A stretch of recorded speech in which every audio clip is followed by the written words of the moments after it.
So yeah, welcome to the Lead Magnet Marketing Masterclass. Hopefully you find loads of golden nuggets from this one. As you are aware, the first thing is it's quite a common question, but do you guys find it hard to pull leads into your space, into your business? If you guys have, I don't know, do you guys have any feedback on this one? Do you find it hard in terms of sourcing the properties or in terms of sourcing the bookings yourself? Do you guys find it hard by any chance? Anyone likes to share or? So I think our issue is properties aren't an issue for us, and generating leads aren't an issue for us, but it's the completion of the next steps with the leads, like the process. And for some reason, it's a big avoidance on my part, especially in terms of delving into it. So yeah, but also lead, when we say lead generation, we may be thinking about one thing and there's a different way to generate leads that we're not doing. So our lead generation is mainly seeing what's happening, who's working around us, and basically taking numbers and contacting these people, but we haven't delved deeply into it at all. It's something that this year is our kind of next action. Yeah. Okay. Yep. So you Fat, so that's something in terms of your client that's gonna come and stay at your property, is that right? So basically you can go around and perhaps get in touch with them when you meet them, hand in the phone Yeah, numbers I mean, or we're great. yeah. We're great with converting leads. So we convert nearly 10 out of 10 leads. Yeah. Not leads, sorry, I mean the booking. So if we get an OTA booking, we're great in converting that to a Direct bookings.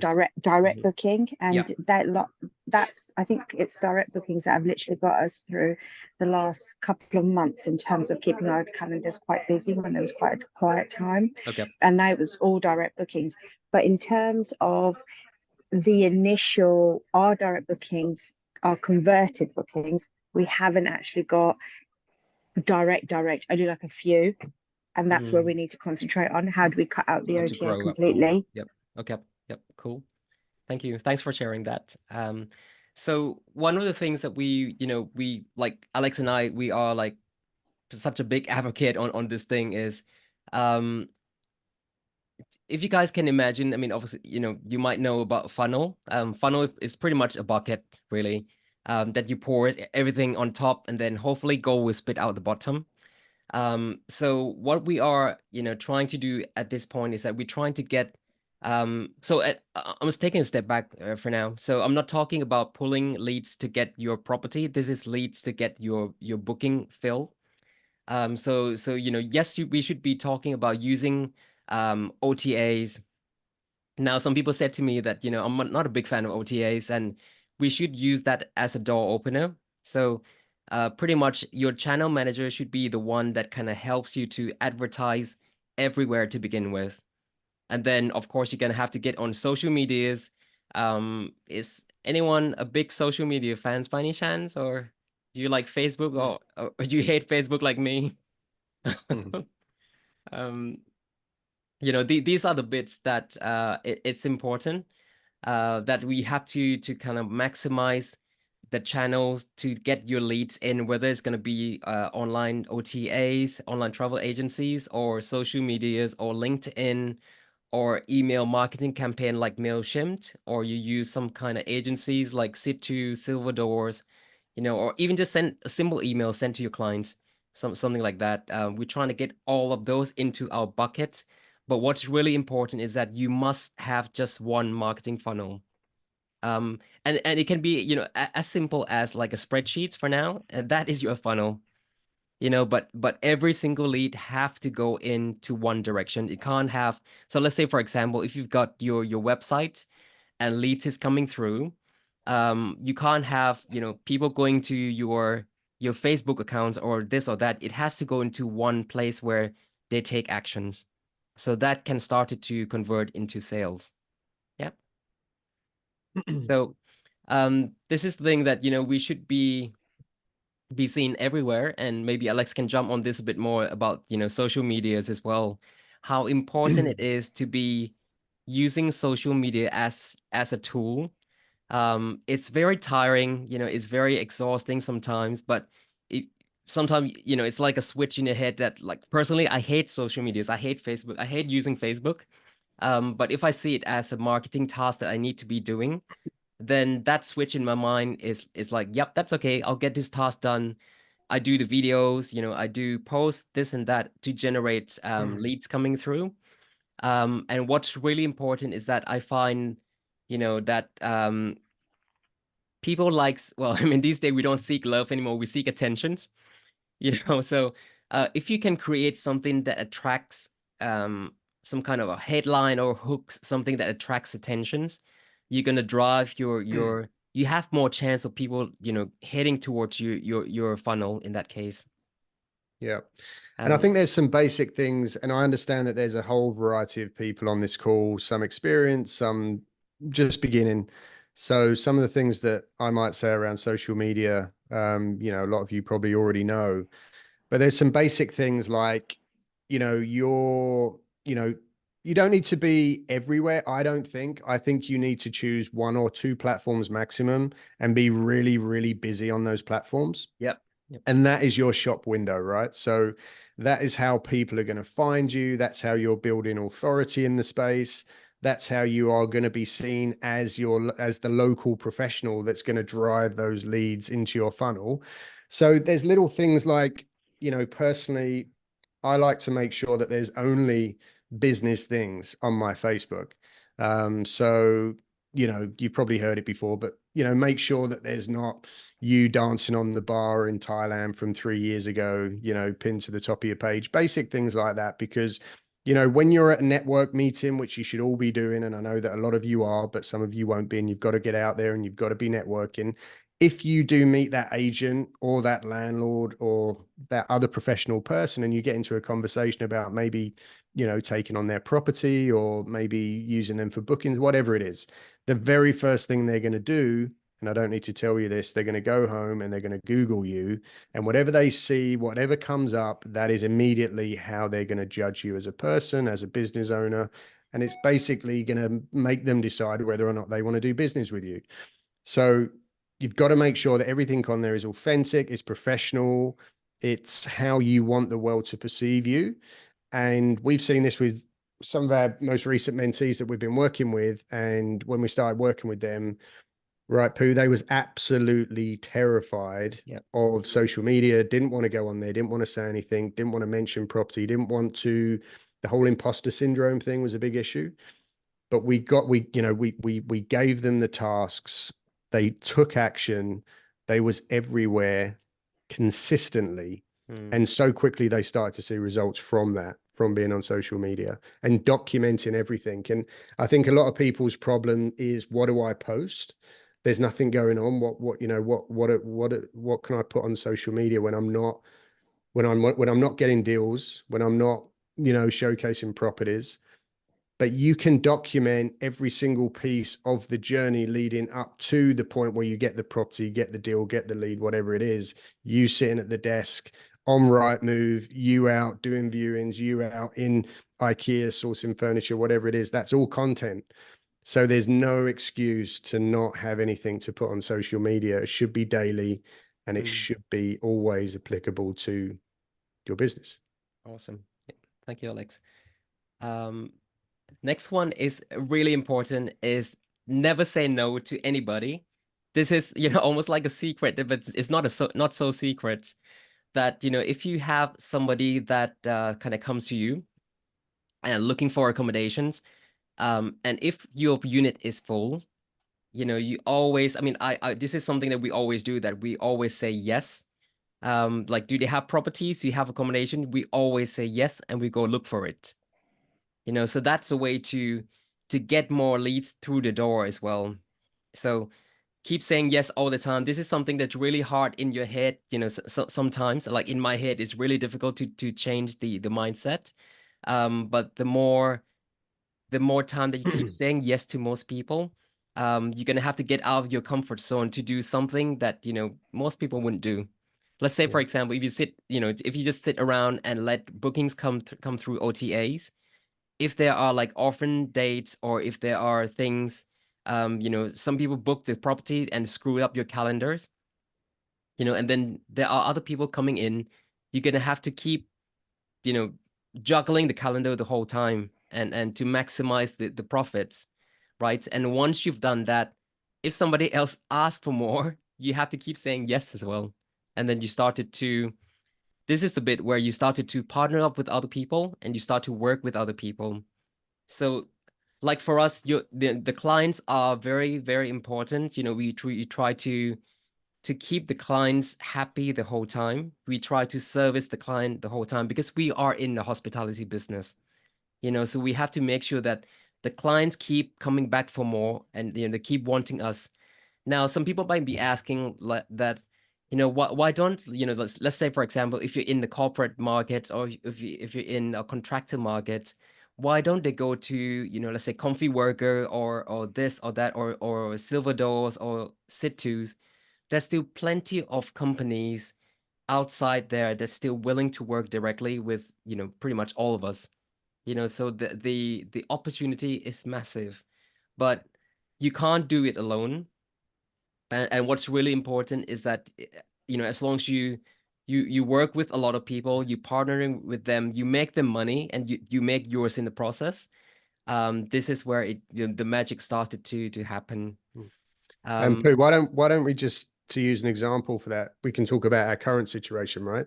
Yeah, So yeah. we just secured a year-long booking, which came initially through Comfy Workers, which is great. Now, when those guests arrived into the property, went to meet them because it was a nice long booking, had that initial conversation, finding out their immediate set of circumstances, dug into the situation. Turns out there's a couple hundred people coming behind them. And the first question that the lead guests asked me was, we're desperate for property. Do you have more property? Now, we weren't able to fulfill that whole order ourselves, but we're now working with, I don't know, what was on the list, at least 20 people that we managed to gather, take their information, take their properties, take their offers to that lead guest. And now we are working, we're finding out in the next day or two whether we're going to be able to, close them all. Close them all, and obviously take a commission on each of those bookings. But the reason why we was able to do that, and them not to go all with the other agency that we got the booking through, was because of that relationship that we built, standing in front of them, asking them the questions. What is it that you need? What are your exact requirements? Building on that relationship, and then obviously you can convert that booking over to you, and still make money from it, even though we couldn't accommodate them directly. So this is something, let's say, for example, I mean, we've got Kenji here as well that we work with. Kenji, do you mind if I use you as the example, if that's all right? So basically, hi. So Kenji's got 2 properties then that was available. Yep, that was available. And basically we got clients coming through, and then I phone up Kenji and said, Kenji, do you have space available? This is going to be for long-term bookings, and because we fill up our place, we can't fill up anymore, but we need more properties to fill up to keep the clients happy. And Kenji's got 2 available, and we fill his properties for the last 2 months? Was that right? Yeah. Sweet And deal. Sweet deals, yeah. I mean, we were getting what, $7,000 from that. Yeah, something like that. Yeah. Yeah. And then the way that we work with your partner is that you don't squeeze the life or death out of your partners. You make sure that they can make money happily, and then you add your everyone's commissions on happy. top. Yeah. So if you're trying to squeeze the life out of your partners, nobody's gonna work with you. Yeah. I guess they're happy as well. Yeah. So like for us, I mean, what's really important is everybody must get a slice of that cake. So I mean, if you're trying to go to some other people and said, you know what, let's say you're trading at £100 a night, and then you're trying to squeeze the life out of them and say, can you do 80? And then you go and sell at 140. Now that is not fair. But what we do is we agree the price up front. He said, look, we're going to fetch you the best price. Is that the price that's going to work for you? And then we take 15% commission out of that. So so everybody must get a slice, and this is exactly the same for for online travel agencies as well. Sometimes we do get taught, like, leave a bit of a breadcrumbs on your photographs, and trying to get people to book direct with you. The way that we see this activity is that online travel agencies are like door openers. It's a marketing cost to get you through, and then once you have those details, that's when you can start to collect information. And that becomes magical, because once you get that information, that's when you're going to bombard them with more offers, with email marketings, with more deals, and start to convert more and more booking towards yourself. So, and if they keep coming back to you for more properties and you can't fill it, then work with someone else as well. Everyone get a slice. So just on that note, guys, as well, and again, I'm going to keep banging the drum and saying the same thing, but a lot of you will be doing this. Some of you won't, but I'm just going to say anyway. You should all, if you're in this business, be getting really busy and making sure that you are in all of your local WhatsApp groups, Facebook groups, so that when these opportunities do come up, you can send that stuff out to your network, within your area, and say, look, guys, does anyone have X, Y, whatever it is? And then obviously you can make your piece on top. So unless you're in those communities, you're not going to be able to share the deals. No, exactly. Yep. I think the challenge as well, Alex, that, a lot of people tend to have a bit of negative thoughts in their head that, what if somebody else going to take my deal? Or what if, what if that supplier is going to snitch and then, and then keep my clients? I mean, this is something that it's so difficult to control. You can only do things within your control. So anything outside that, we have to let it go. But all I can say is that if you can serve your client well, they will keep coming back to you regardless. I mean, if they go somewhere else and they're not happy, they'll keep coming back to you again. So yeah. Yeah. So this one was last December, and then we generate almost like £50,000 of direct bookings. And then we, as so we gave out the whole lot to all the partners that we work with, and as a result, we retain about let's say almost like 8Ks in our commissions. So this is 15% commissions, excluding VAT. So it's just to show you that yes, it is possible. There are so many ways to make money in the game, and it's really important to to work with a lot of people, because the more people that you work with, the more money that you will make at the same time. So in this case, not only was it 7,000 or 8,000 on top of the the usual income from the rental portfolio, but on top of that, and actually more important, is that you're going to retain the clients, because when they come to you and say, can you place us, and you say no, then you're probably going to lose them, right? You're going to damage 100%. The relationship. They're going to go somewhere else. So we say yes, place them, make money on the commission, and also retain the client. Yep. So you win in multiple ways. This one here is really important, because you're going to have to be active listener and listen to the problems that the clients are having. So I mean, if you can imagine somebody who's got let's say a travel coordinators that sit on the desk all the time, and all she has to do all day is she's got her work stuff to do, lots of paperwork, but lunch hour she has to be sitting and then scroll through booking.com or Airbnb looking for properties. Now, these are the stuff that we have to be listening out to when you have a conversation with your clients, anybody at all. And they might be coming to you to say, look, I've got a problem. I've got this and that. Can you help me? And that's where, if you can fulfill the request, you're going to make a hell lot of money out of that. So active listening is very important. This is something that we notice ourselves. We are in this day and age, and people are becoming very, very lazy. So Alex, what's the retention time that we have in our, like, somebody who scroll through the reels, and was it that less than a second? Was that right? That things just keep dropped off. Well, yeah. I think they give you the analytics on 3 seconds. Yeah. Yep. So guys, just imagine that, to have somebody, let's say, for example, you guys might have been taught in a way that, have a beautiful website, have, you're going to have to be on top with the SEOs. search engine optimizations, which you have to spend a lot of money, to buy the keywords and make sure you drive the traffics there. But if you were, let's say, if you put yourself in as a client in their shoes, now if you're sitting at the desk or in your couch in the evening, the chance of you having to kind of discover that particular web page takes a lot of effort. So it takes a lot of effort to get to the first page to begin with, right? And then once they get to the top of the page or on that Google list, you have to look for the certain let's say websites and click them. So even clicking is hard. And once you get into the website, you still have to scroll through the page, scroll through the property, the dates and everything. So that to us is really difficult. And this is where I'm coming back that, people are getting to become very, very lazy. So you have to do something that accommodate that kind of market, because yes, if they are, feeling lazy, yes, you're going to have to take that workload from them and let them be lazy. And that's how you're going to win more work from it. Let me actually, if I can share something with you guys real quick. Let's say, for example, if I go to, this is something that we have created. It's called one-stop-shop-booking.com. And what we do is we drive all the clients into this page alone.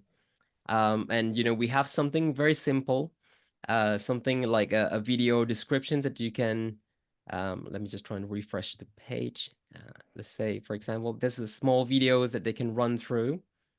And they can see what it's about. But basically, we're trying to take all the pains away from booking coordinators or travel coordinators or anybody in the HR companies that doing this and that.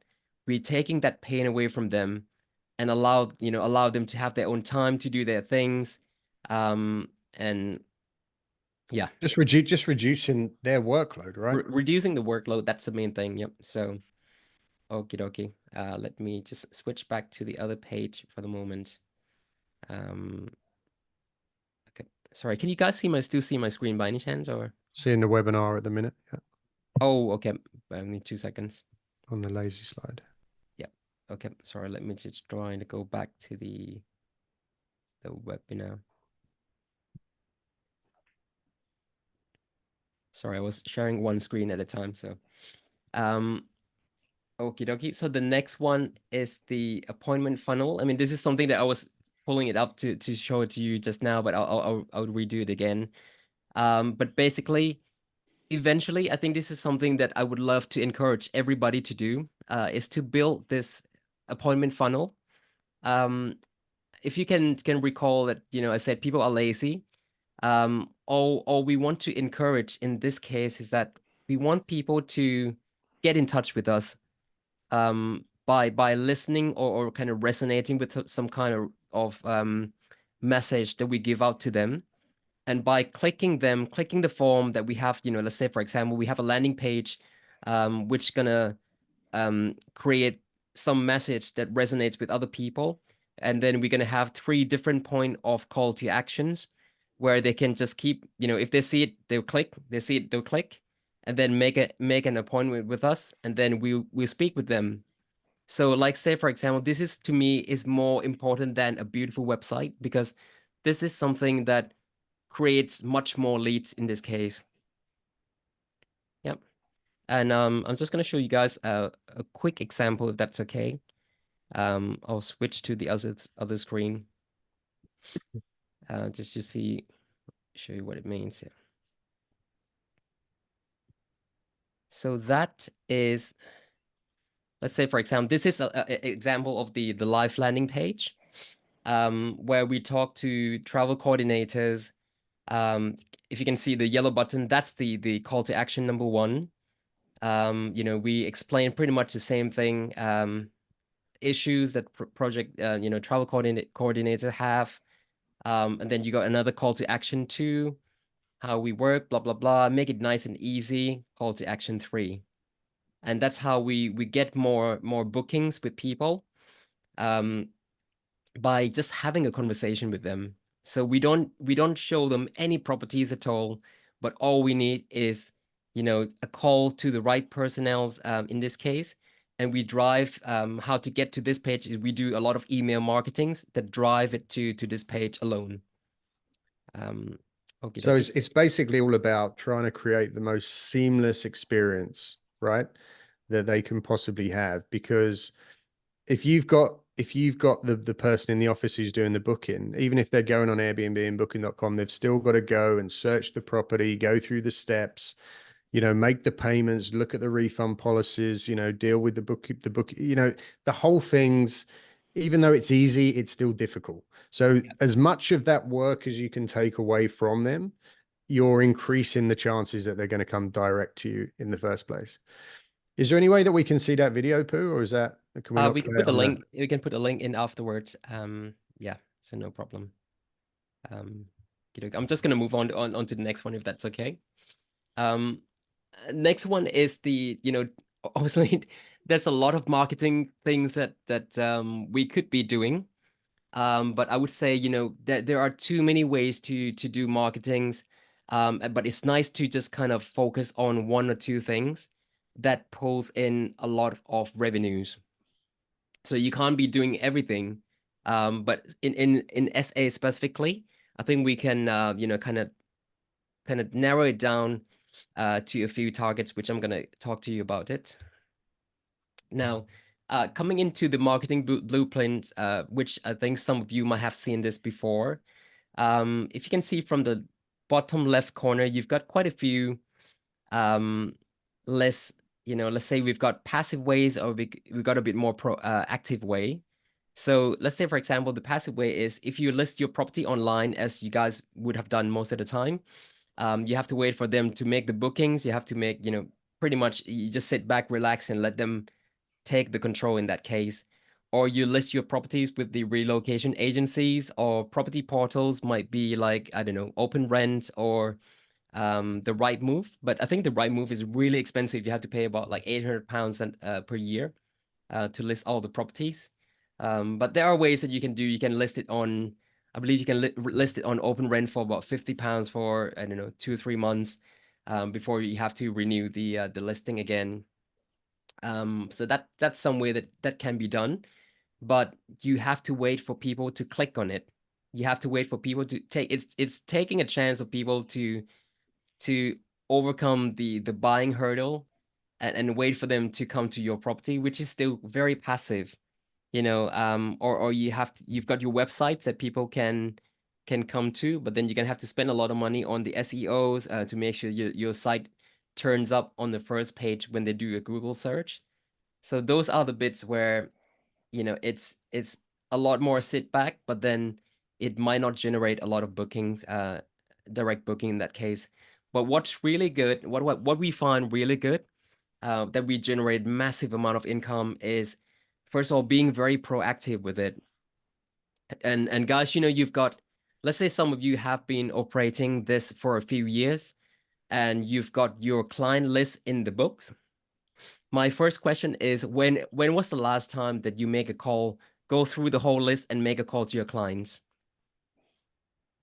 You know, so that is something that's really important, that you're gonna have to ramp up that thing more by going through your existing client list, make a call to them, do an email campaign to them. You know, calendar optimization, that's where you juggle your calendars to fit as many bookings as you can. And when the client comes back to you, if you can't fit it, then you work with other people more. Sometimes we do ad campaigns. Now, ad campaigns is interesting because I guess there's a lot of people who taught us before that says, you know what, go down to the Premier Inn car park and then slip through a flyers, or you know, or talk to you know, I don't know, to contractors and trying to talk them into it, slip through your cart. And my question would be, how often do you actually do that? And the people who teach you, do they ever go to car parks and put the flyers in? You know, there's a lot smarter way that you can do. Perhaps you can do by location. You can target to do like ad campaigns by location. Let's say, for example, you can go to the Premier Inns and then you do an ad campaigns that target anybody who's going to come and say, let's say, you know, let's say contractors coming to stay at that particular hotel. So if they come into the hotel, you know, after a few drinks, they might go back to the room, start to pull their phone out, start to scroll through Facebook. They will see your ads to say, hey, you can book direct with us. You know, hey, you know, do you have to come up with a few headlines that make them, that, you know, attract them to come to you. But that's another chance that can be done. And of course, social medias and appointment funnel is really important because you get to talk directly to the right people, and then, you know, you can pull more leads coming your way. But you have to be very proactive in this case. These stuff are not rocket science and it's not groundbreaking, but it's just a common practice where people don't usually do. And but if you keep drilling yourself, you know, even just to go through the whole the existing list and keep calling them, I guarantee you're gonna pull results on that one. So I said to you earlier, Pooh, you know, Pooh says this isn't groundbreaking stuff, but I think, you know, probably 70, 80, maybe even 90% of the serviced accommodation world are not doing this stuff, right? No. And I think, you know, there's probably a lot of people on this call. Yes, they're able to go and source properties. Yes, they're able to make them look nice, get them onto the OTAs, but maybe one step after that, maybe just might be putting the guests that have come through the OTAs into a spreadsheet. And then every now and then, when they've got a spare bit of time and there's nothing else that needs doing, they think, okay, I'll spend an hour and I'll call around some of these people that stay with us over the last couple of years. So even though it's not groundbreaking, this is not being done. This is the stuff that is not being put into practice by the majority of people. So it's maybe not groundbreaking, but it's you know, worth important, a shot, and it's gonna land you a lot of money. You know, it works. It doesn't take a lot of marketing, it doesn't take a lot of budget at all. It's just going through the same list and it generates more income. That's probably one of the best return on investment that we could ever had. So and just real quick, just touching on the other thing that you said about going into car parks with flies in the middle of the night, you know, -5 degrees or whatever it is. I think that's the kind of thing. Okay, it sounds really good at the time when somebody's telling you to do it, and you might be motivated enough to go out and do it once. You know, you spend the money on the leaflets and the flyers, and you go out and you creep around the car parks. But when nothing comes back, because the chances of something coming back from that, all you're really going to do is just annoy the people. They're going to take the flyers off the van and throw them on the floor. Yep. You're not really going to put that into practice every week, are you? You're going to do it once at best. Alex, we've done some direct campaigns before, right? I mean, we did like direct marketing campaigns, sending out all the letters to different, you know, and we just fetched like crap leads all the time. You know, and it's not worth the efforts. I mean, the amount of direct marketing campaigns, you're gonna have to be 100% like super consistent, day in, day out, keep churning it, but it burns your capital too quick. So but again, what you got to think, why is it that you are told every single day this thing about go to the car parks with flyers and put them on people's windscreens? Is because that is an easy thing to teach. You don't need to know anything, have any knowledge in order to teach that. So everybody just keeps regurgitating the same stuff, right? And everybody's out there doing the same stuff. This stuff is, like you said, not rocket science, but it's a little bit more involved. So it's a little bit less sexy to sell, right? And that's why it's not spoken about. But this is what works. So once you get your lead through, again, guys, back to the same funnel, always just one funnel. Spit out goal, could be a hot lead, could be a cold lead, and then you kind of reassess if it meets the client's needs. If it does, trying to close the sales, and then it goes to aftercare and remarketing again. If they don't meet the needs, then it goes to our retargeting list, which is another email campaigns, text, call, follow all the time. And this is what we do to nurture the relationships with people, to make sure that you know, we stay in touch with them all the time, and then we can, a no today is not a no tomorrow. So so our marketing top tips in this case is, the first thing is you have to care. That's probably the best thing, because if you really care, you do everything you can to help other people. And that's what really important is. OTAs, we use it to open the doors to your ideal clients. And you know, usually the first thing we would do is we always like dig deep down into our niche market first, because what I tend to see a lot on social media is, you know, we see a lot of key shots, we see a lot of interior design shots, we see a lot of, you know, very beautiful properties, this and that, but it doesn't serve the clients that you're trying to get to, you know. So that is the main thing, that we drill it down so hard that we want to serve a specific type of clients first. And then once we nail it to, you can have like crystal clear in your mind who these people are, how they dress, where they hang out. Then it comes back to what type of properties you're going to select, and then what kind of dress you're going to dress the property, you know. So that's the way we tackle it. Build an appointment funnel when you can, eventually, when you have a team to handle it as well.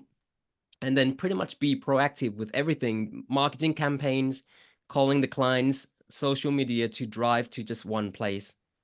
And yeah, work with everyone, because your partners, the more money you make with them, the more people you serve at the same time, the more money would be in your bank account. So what you need to get going, pretty simple. I mean, most of you would have this: channel manager to be everywhere, basic web page to do some kind of contents here and there, business page, sorry, my apologies. Basic web page is just your booking web page. Again, I don't spend a lot of money on our booking web page. I think ours look pretty crap, to be frank.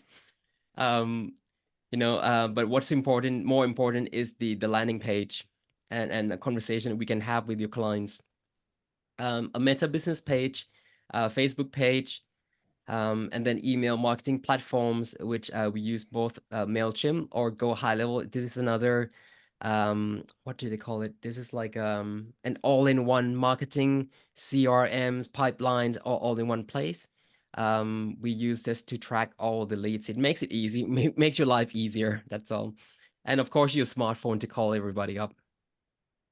But this is where guys like marketing focus, you know, because we can't be doing everything. As I said before, we're just trying to focus on a few things that works. And then, you know, specifically for service accommodation or Airbnbs, and just keep tackling them. And I guarantee if you just keep following the same steps, you're going to make a lot of money out of it. So you use OTAs to open the doors, relocation agencies to open the doors, make good relationships, get the details, and tackle them. Work through your lists. Be proactive with email marketing, with calling your clients. But one thing I would say, though, that, you know, calling your clients, you can't be like, okay, I'm gonna, you know, let's say, for example, every Wednesday I'm gonna call my clients. You have to be a lot more consistent with that, and that's why we're gonna be touching a little bit more in the business structures. That's why eventually you would you know, it would be great to have a defined function in your business structures to be taking this activity on full time. Use referrals and reward schemes. You know, what we do with agent as well, that agents send stuff our ways, we give them, you know, money back straight away. So every time when you close a deal with even, like, say, for example, with estate agents, you know, they're gonna have clients who looking for short-term rentals. Not all the time is great, because most people who go through estate agents have very low budgets, but some would do. You know, so if you happen to be able to close a deal with them, give the agent a little bit of money back, you know, they would appreciate it. And they'll keep sending more stuff your way. They keep sending the leads your way, in terms of the properties, in terms of people who they know, in terms of, you know, your clients, bookers. So it's good to do a lot of referrals and reward schemes in that case. As I said before, guys, eventually you build your sales appointment funnel to have to talk to other people. And then drive the whole social medias, whatever that channel might be, to the same funnel. And if you want to do some ad campaigns, by all means, you know, it's great. But we have to weight this correctly, because the return on investment might not be too good. It's going to be a lot of, you know, split testing, trial and test in this case, because not every ad campaigns will fetch you the massive bookings. Now, Alex, do you have anything else to jump on that, or shall I just move on to? No, that's good. Okay, yep. The next one is how to maximize your profits, and this one we're going to kind of tackle more with the long-term clients, because I mean, obviously, like short-term, you know, you guys have done some deal analysis here and there. This is slightly different than the deal analysis, because to me, deal analysis is a guesswork. You know, you don't want to spend a month on it. I think that's wrong. because deal analysis, you don't know much. You're starting out, and the price and everything is all assumptions upon assumptions. So it's an educated guesswork. So I think, if you spend an hour on a deal analysis and try it out, I think that should do. But this one is slightly different, is because you might have to, you might have already started and then operated for a little bit, and now you're getting the real values of the expenditure figures here and there. Let me just walk you guys through very quickly. By all means, this is very simple. If it's complicated, I can't do it. So these are, if you see anything in pink, that's where you fill in the gaps, pretty much fill in the blank. You've got like property names, how many bedrooms, blah, blah, blah. And then we've got the columns on expenditure breakdown, which is rent, mortgage, all utilities combined. This is gas, electricity, water, broadband, TV license, all everything. Council tax, business rates, content insurance, change over cost. This is how much it's going to cost to change over per month. Now, in this case, if it's a long-term booking, so we assume it to be, you do clean once a week. So that's going to be like 4 turnovers in that case. So if you guys know the cost, put it in. And then, of course, some maintenance costs to factor in as well. Now, this is where people don't really factor those kind of smaller bits in, and then it becomes a surprise afterwards. So once you have factored all these expenditures in, you've got the total cost. And the next bit is really important. Let's say, for example, in this case, you've got total cost around 2 grand. And then the target profit in percentage in this case, so, we're in the business to make money. So we have to factor in per property. Let's say, for example, in this case, as an example, I've put in 30%. The next column would show you, £2,800. That is the total cost plus 30% profits built in. And the next bit is your floor nightly rate, which is the minimum rate that you can go for, built in with 30% profit in this case, which turned out to be like £96, which is the actual total cost plus profits divided by 30. It gives you £96. What you can do is that you can always, use a pricing software like if you use Toolkit, it can be called Rate Genies or Price Labs in that case. And then, you can work with it and evergreen seasonal nightly rate. That's the one that is going to spit out to make some comparables for you before you make it an offer to other people. If it's a direct booking rate, in this case, we kind of, play around with the formula a little bit. It's not complicated, but we just put some colors in. If it spits out green, yep, you're all good to go. If it spits out red, no, you're going to make a loss in that case. But pretty much, we've covered along the line that I have explained just now. My apology if I go through it a bit quick. And then the next one is, once you have the final offer rate, which is green in this case, which means you are fine. If you're working with the agencies, you have to take into account 15% commissions plus VAT. And then that's another offer rate that you can offer to them. Anything below that, you could be making a loss because, as you know, that you could be having 100% occupancy and you don't make a single penny at all. So that's why it's really important to take the target profits into account, work out the floor rate before make the actual offer to your client as a direct bookings or as, with the agencies in that case. The last 2 columns, it's just the kind of, what's it called? Like, just to show you what kind of potential revenue that you can generate from it. If it's 30 nights, is that, if it's 14 nights, is something else. So, yeah, that's the kind of thing that you guys can do in your own time. But basically it just follow the same steps. Make sure that you don't go below the floor rate because otherwise you'll be in trouble. And the last slide, this one here. Now we talk about the business structure in this case. And service accommodations, this is a micro business. So it's a full-blown hospitality business, but it's a micro business. It doesn't have to be complicated at all. Let's say, for example, but you still need to have some kind of structures in place to make sure that you are tackling every single part of the company functions correctly. And you build this, you know, this business, I hear it all the time that people say it can be passive. No, this business, if you don't have the structure in place, it will kill you. You get sucked into the operation so much that, you know, it's gonna pretty much burn you out straight away.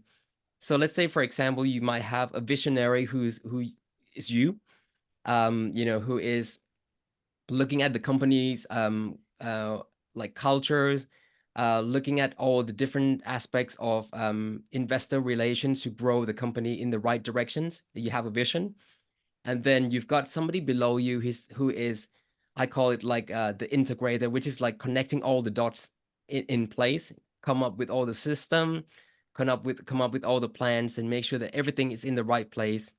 And then you have a very simple sales and marketing team. You have an operational team, and you have a finance team.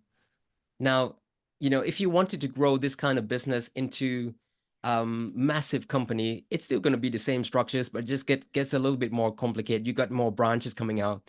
But if you keep retaining it as a small company, but keep maximizing on your profit margins, you know, let's say, I mean, if we get it all the time. Like people come to us and said, you know, I want 10 properties, I want 20 properties, I want 40 properties, and the first question that we ask is why. Let's say for myself, you know, I used to be in a corporate where I sit at my desk the whole day. I mean, this is something I'm very, very jealous of Alex because he's out the whole time. But I sit at my desk, you know, in a cubicle, which is pretty depressing. And then, you know, I managed to work so hard to get ourselves out of that situations. And now, let's say, just imagine with me, guys, if you were to build your business into a 200 units rent to SA, your rent roll is going to be like $500,000 a month.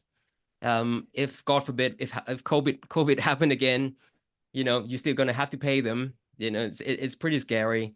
And the thing, and the thing is that if you have 200 units, right, and you got 40 check-ins in one day, how many staff do you have to retain to go out? Let's say if you do meet and greet, how many staff do you have to have available on that day? How many teams, how many staff you need to have in operations? Eventually, guys, you're going to be moving back into the office again. And once you get into the office, you're going to have the overhead costs, massive overhead costs.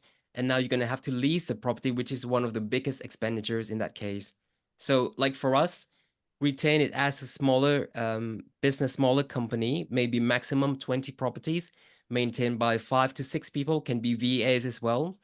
We have a few people online, and just keep improving on the net profit margins. And that's how we get ourselves out of the job and do the things that matters to us a lot more. Does that make sense? So sounds good. Yeah. Yep. Yeah, and again, like we touched on the sales and marketing part in this particular webinar, but that is just part of the overall bigger picture. So that's why, you know, it's important to have a person dedicated to do sales, to do marketing in that case. You know, sales and marketing, like Alex, he's driving a lot of traffics by doing a lot of social medias. And then we have a salesperson where he just drill in sales day in day. All he does, what we said to him was that, you know, you've got your phone. He doesn't have to go anywhere. He doesn't have to go and do decorations or lift the furnitures or clean the bathroom, or no, not. The whole point is staying in at his whatever place he wants to be, and his phone is his weapon. He calls everybody all the time. And that's how we get loads of leads, loads of bookings coming through our ways. But that's because we have a dedicated person to do it. Yeah, and I think just going back just a little bit there, Pooh, is important, really important. What you touched on there is, you know, and some people, I know Kyle kind of touched on it earlier. He's got a really clear vision, knows exactly where he's going, what he's trying to achieve, and why. But that's actually quite rare. I think that in this business, in property and business in general, right? People are just getting up, they're giving it their all, they're working hard, they're trying to build something as big as they possibly can without first just sitting down and thinking, what kind of a life do I want? Yeah. What do I need to do in order to get there? How do I want it to look? You know, until you know that, and until you're really clear on that, then how can you go about trying to create a business that will serve that purpose? Yep. Right. And we were both clear on that. We knew, you wanted to get out your job, you wanted to be at home with the family, which you're now doing. I knew that I wanted to travel and spend a lot of time overseas and have it as passive as possible. Didn't need to be making tens of millions a year. It wouldn't make a big difference to me. I just want enough money personally to be free, to have time, to be able to focus on health and community and travel and experiences and memories, right? That's what's important for me. It's not about Lamborghinis and whatever, jets and all that stuff. Nothing wrong with that. It's just for me personally, that doesn't serve me. So have that vision clear and then build a business that works for you. Yep. I think the other thing is, to have, let's say, for example, if you wanted to build a business that you can sell, even though if it's a smaller, size of the company, but if you have the right strict systems, the right structure in place, and what structure, I mean, like this, accountability structures, not, how to set up the company as, a sole trader or limited companies or anything like that. That can be another, subjects another time. But with the right structures, with the right system, you don't have to come up with like brand new system or anything. Like, just use whatever is available in the market. Anything missing, not trying to create new stuff, we just outsource it to other people. And it's a lot simpler than trying to reinvent the wheel and then come up with new software, this and that, which is going to break down, and you need another IT function to maintain it. But when talking about like building this business to become really, really massive, I'm going to give you this example because I just recently spoke to one of the operators who's got 200 units. He's trying to sell his company, but he almost went bust during COVID. And then that time when he had 200 rent-to-rent units, there were some interested party that came in wanting to buy the company. I believe the profits at the time on paper was around, I think, for £450,000 max, I think. Now you can sell about three times the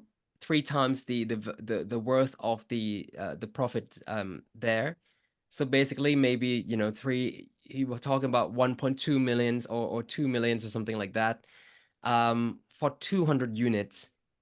That is a lot of work to get to that point. There are so many easier way that you can do, without having to get to that point. Yes, you might be generating less revenue, but if you keep more, that is so much more important. So it's not about how much you make, it's about how much you keep, which is so important for us in that case. Yep. So minimum people, maximum revenue, maximum profits, keep improving on that. And you can only do that once you have a clear idea of what your structure is, who's doing what, who is accountable for what. And that's why we bang on this thing so much. It's a full-blown hospitality business. Is if you have a property, you put it on Airbnb's OTA, you don't have a business, you have another job. So I hope you guys find it useful for this one. Last bit, yep, there's an opportunity to work with us if you find this whole presentation useful. This is where we're going to be working with a few people only because we can't work with everyone. But what we'd like to do is to get you guys from where you are to where you want to be. Let's say it doesn't matter if you're just starting out or you're already in the business, but we're gonna pretty much handhold you to get to that point. And this is what we are covering